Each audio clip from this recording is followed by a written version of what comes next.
I look forward to hear from Professor Fred, the legend from Rio de Janeiro. Well, look at Tony James, bigger than ever, huge, stronger. Hello, Despina, Ruby, Boom, boom. Romina, Sean and Karen. Good to see you guys. Oh, Jack and Tom Hollywood. Nice to see you. Professor Aragão, Jason Freshwater.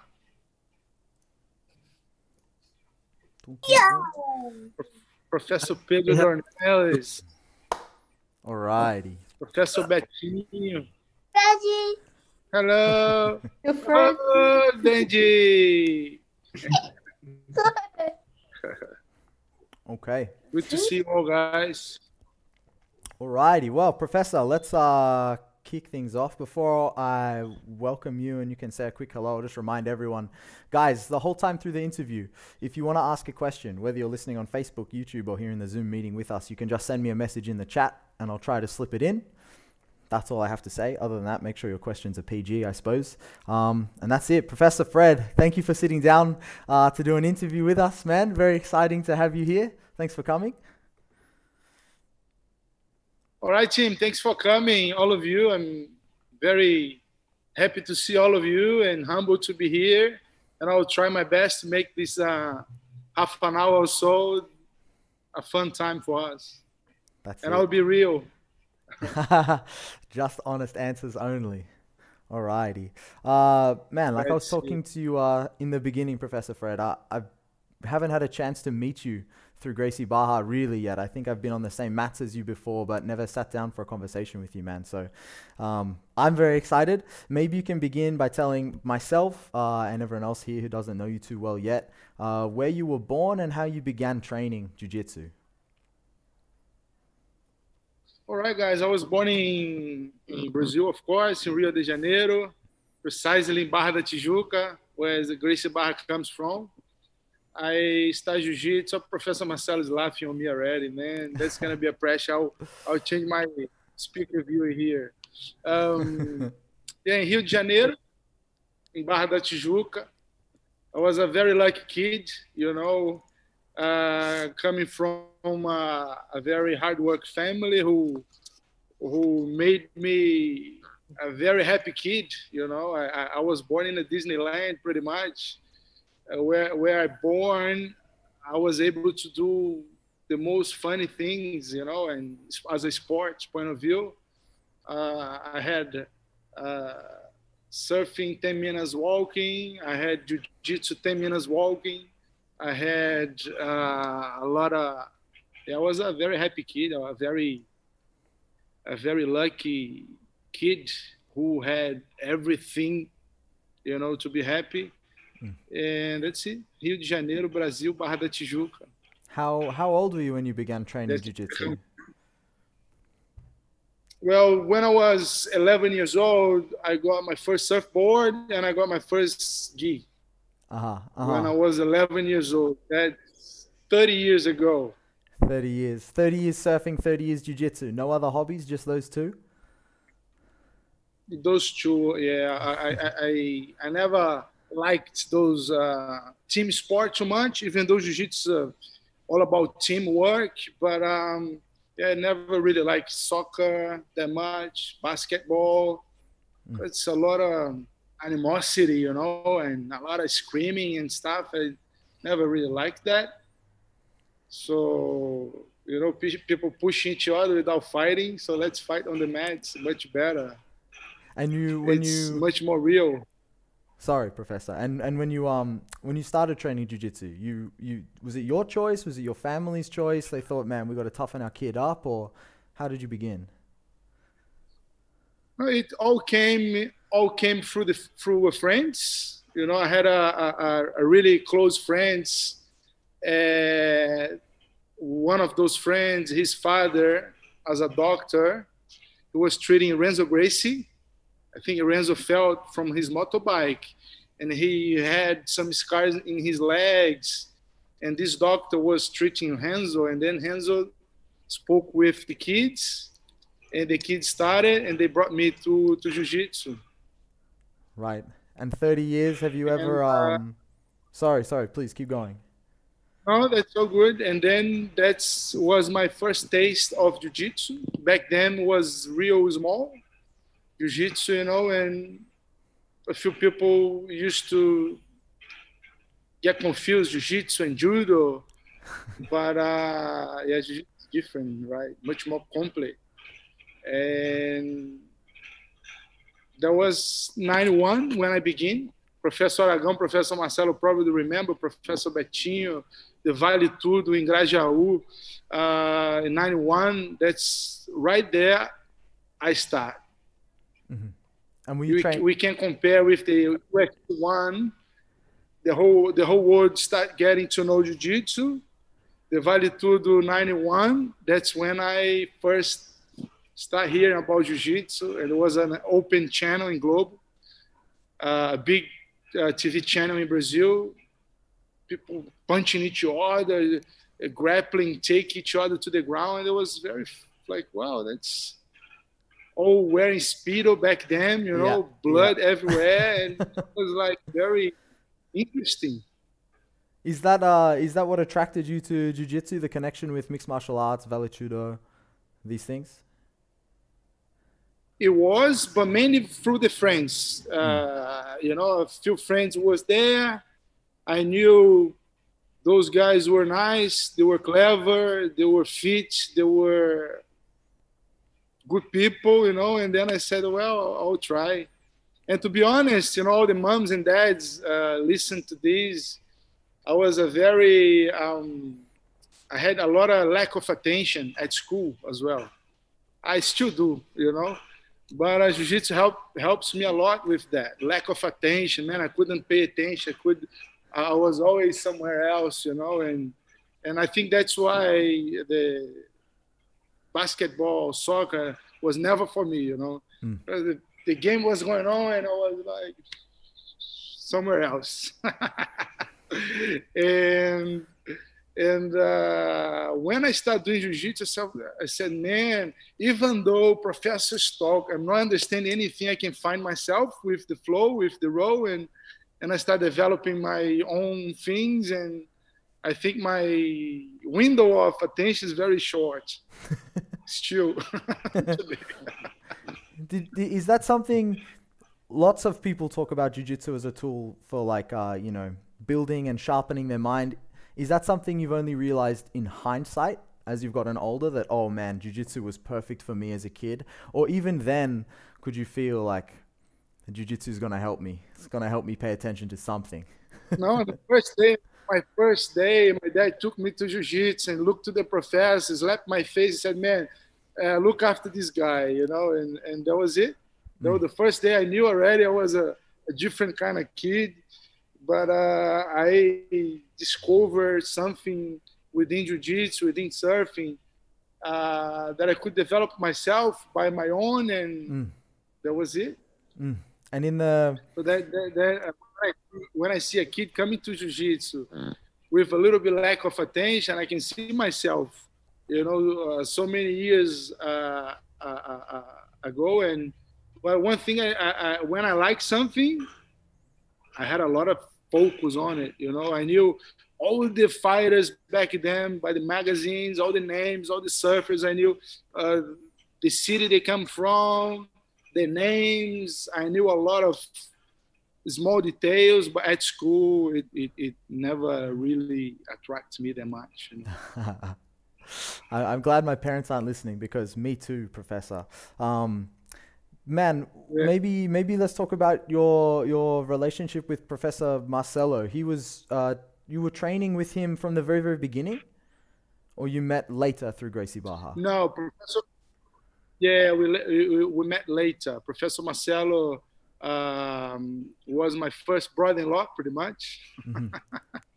And when we met, we became great friends. You know, we had back then like a friendly rivalry because I wasn't training Gracie Barra, but we always kind of trained whenever we had the opportunity.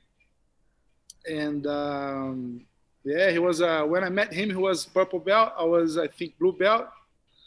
And I got to learn a lot from him, even before his being my professor. Before, as a brother-in-law, he was always there, like talking about jiu-jitsu and show me things, and you know. And was Professor Marcelo always as high energy then as he is now?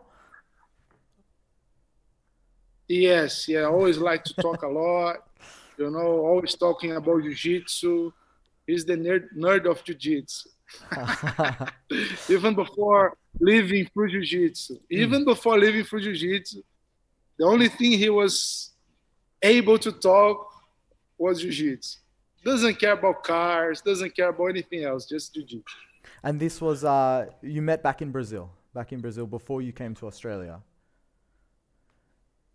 Yeah, I was on the beach riding my bike, and then my sister mentioned about Marcelo. I said, man, this guy training in Gracie Barra, man, come on, my sister, you know. And I was riding my bike, and Professor Marcelo was walking on the beach.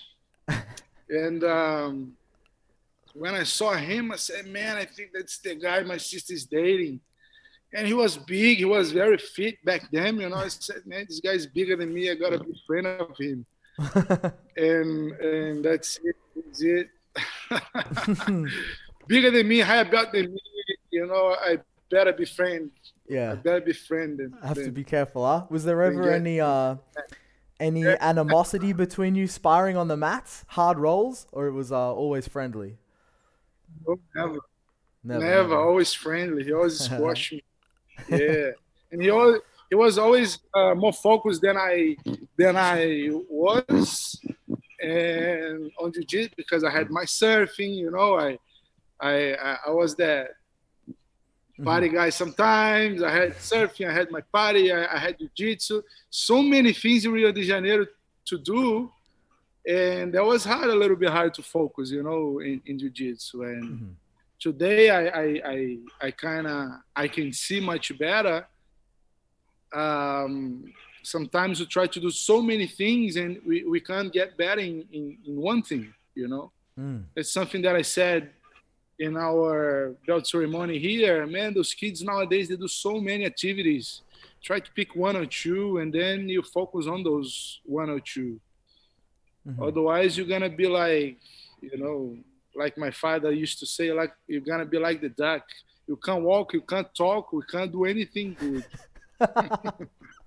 Man, I'm gonna remember that. That's ridiculous. So, okay, so you're in Brazil. You're having it sounds like a beautiful life, man. Surfing, a little bit of partying, hopefully not too much, Professor. I was the luckiest kid. Yeah. So then what motivated you to move to Australia? Just to visit family, pretty much. And when I got here, I decided to stay, you know.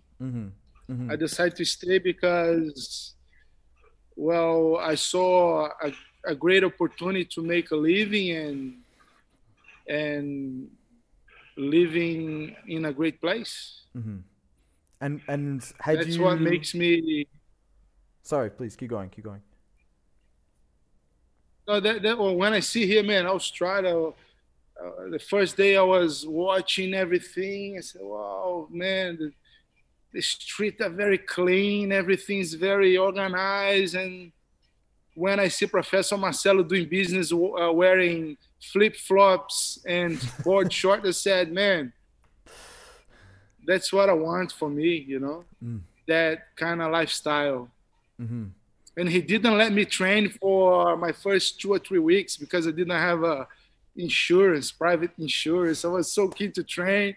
And he said, no, man, you're not going to train. You're going to wait a little bit until I have my med care, or my med whatever, my med bank. He let me train. Man, a stickler for the rules, huh? And I couldn't speak English. That was hard. You know, 12 years ago, a black belt coming here, everyone was coming to talk to me, and I said, man, I was kind of smiling guy. And there was like Professor Danilo, when the guy asked, man, what's your name? He said, I can't speak English. So it was only at that time then, when you came to Australia, you decided, oh, I'm going to make jiu-jitsu a living. Had you already decided jiu-jitsu something you wanted to keep as part of your lifestyle already?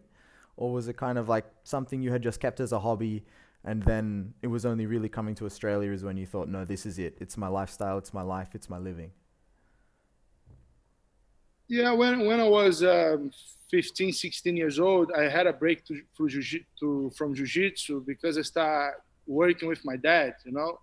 And life wasn't the same back then. When I stopped jiu-jitsu, I didn't have time to train because Rio de Janeiro is a lot of traffic. And by the time I left the shopping center where my dad used to have some shops in the mall, it took me like over 1 hour, and I spent like 2 or 3 years without training consistent. And my life wasn't the best, you know. I wasn't the happiest in that gap.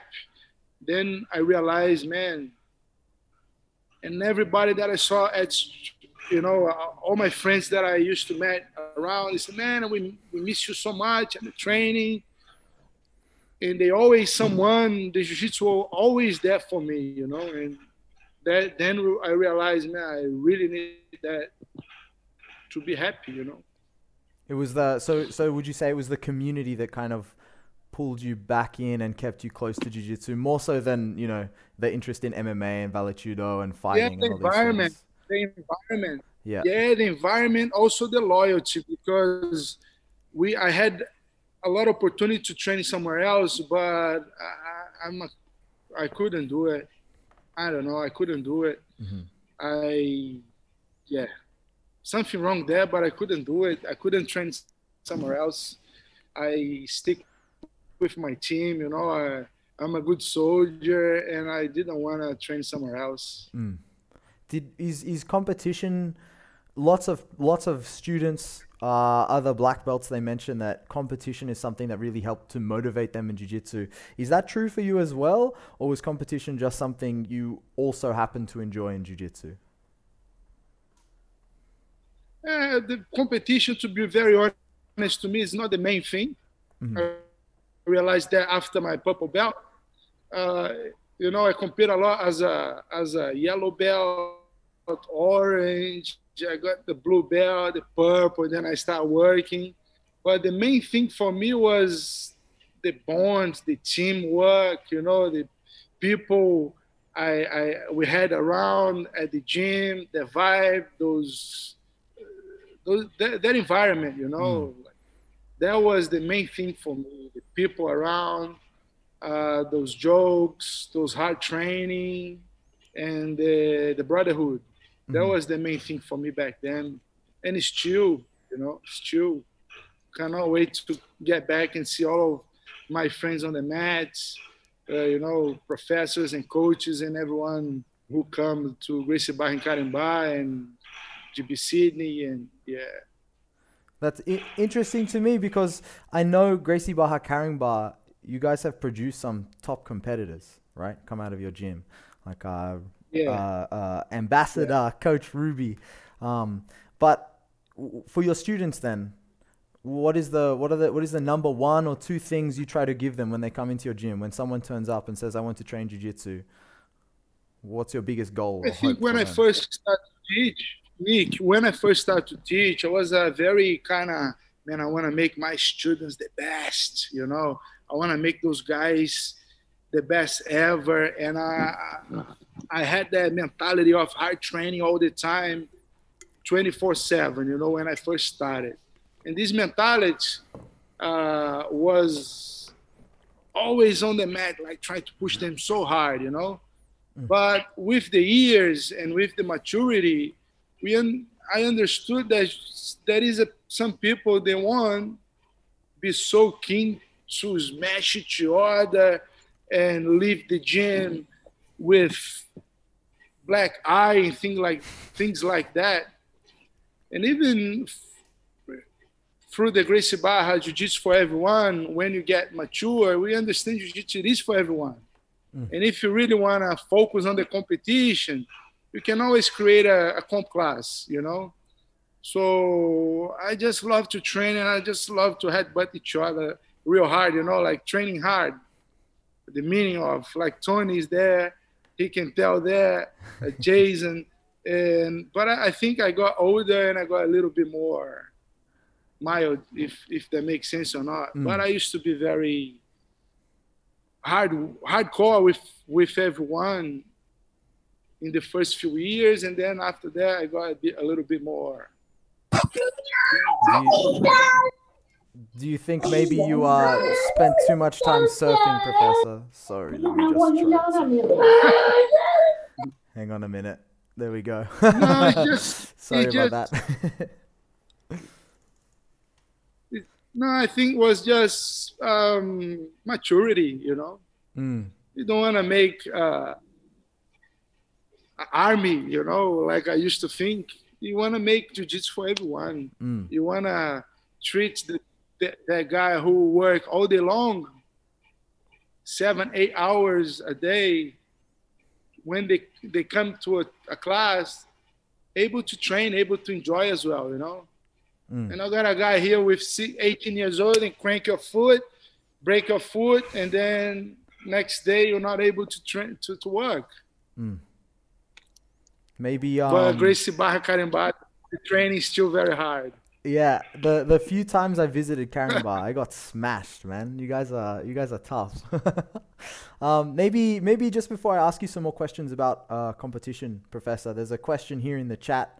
How has your jiu-jitsu mindset helped you off the mats? Maybe that's a good way to round out this part of the conversation.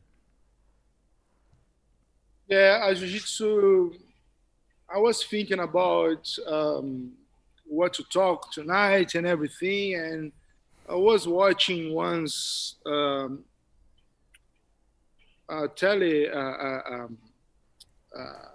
TV show another day, and there was a man, family man, who said he was very scared of someone bash him in a petrol station. He was with his family, and come this guy, start talking to him, and he feel fear, you know. And that's something that I never felt from nobody. Like, I never felt treated, even though the guy could be bigger than me, be stronger than me, and whatever. I never feel fear of other men, and I think that's the main thing. I can't picture myself with a fear, you know, of something, of a man or other men treating you. It must be real hard to live like that, you know. And when we bring back Helio Gracie, all this first master, the Gracie family, that was the main thing, you know, like a little guy can defend himself, can look after his family through the martial arts. And it must be real hard, man, as a man, a grown man, to feel fear of someone else bashing you in front of your woman or in front of your kids, in front of your family, you know. I think that's the main power jiu-jitsu give to us. Do you think, of course, respecting everyone, but so because you began training early, do you think that's something that you're lucky enough to have just carried with you through most of your life, or do you still feel like there was a turning point where jiu-jitsu helped you to kind of develop that self-confidence? I think since the beginning, jiu-jitsu was a big thing for me. Like, I kind of got to know myself really well, and how can I put that in a way of, and I don't want to sound